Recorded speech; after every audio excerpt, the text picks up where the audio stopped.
Sivaya Nama Tiruchitrambalam. Welcome back to our discussion on Sokkanatha Venba, verse number 46. The verse goes this way. Segarathin Uchiyin மேல் செந்தேனுக்கு இச்சித்தே போகவசம் ஆகுமோ போகாதார் தாகம் மிக அறவே உள்ளத்தில் வேண்டில் உன் தாள் செந்தேன் அகமுறுமோ சொக்கநாதா. Today's verse also talks about one of the analogy, and this is a very commonly used analogy in Tamil. In our day-to-day life, we usually talk about this. The understanding of this analogy is always look up for something which is within your capacity. If it is beyond your capacity, no point in longing for that. So they use an analogy something like, if a physically challenged person is looking at a honeycomb which is on top of a tree, will he be able to achieve it? Will he be able to get it? The simple answer is no, because it is beyond our reach, it is beyond our capacity.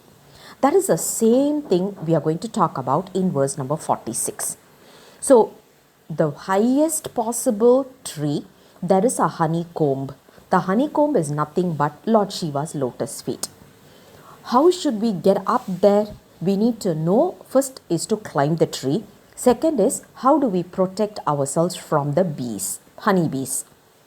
Once you know that, then you should know the technique to take the honeycomb, and from there you can extract the honey and then taste it. So, when you talk about climbing up the tree, training yourself to protect yourself from the honeybees, these are some basic trainings we have to do. In our context, Lord Shiva's lotus feet is the honey. In order to achieve that, what should we do? We need to train ourselves. Train ourselves in the form of getting rid of our karmic deeds. So how do we achieve karma? How do we acquire karma? It is because of three things, either by our words or by our deeds or by our thoughts. So when we are having negative thoughts or ill thoughts, of course it is going to yield karma. In order to get rid of that, that is where we need to sit for meditation. We need to digest all the Siddhantam concepts and go through all of those within our thought process.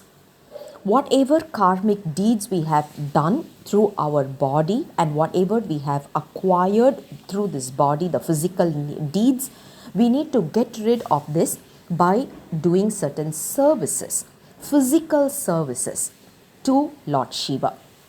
The third is by the way of words. We all use harsh words. Because of that, we do acquire karma. Now, how do we get rid of that? That is where you need to constantly sing Tirumurai. So, by digesting the Siddhantam concept within our thought process, by singing Tirumurai, and by doing physical work in temples and anything that is relevant to Lord Shiva, we can get rid of our karma, which is basically the basic training for us in order to achieve the honey, which is none other than Lord Shiva's lotus feet. I'll come back again with the next verse very soon. Until then, Sivaya Nama Tiruchitrambalam.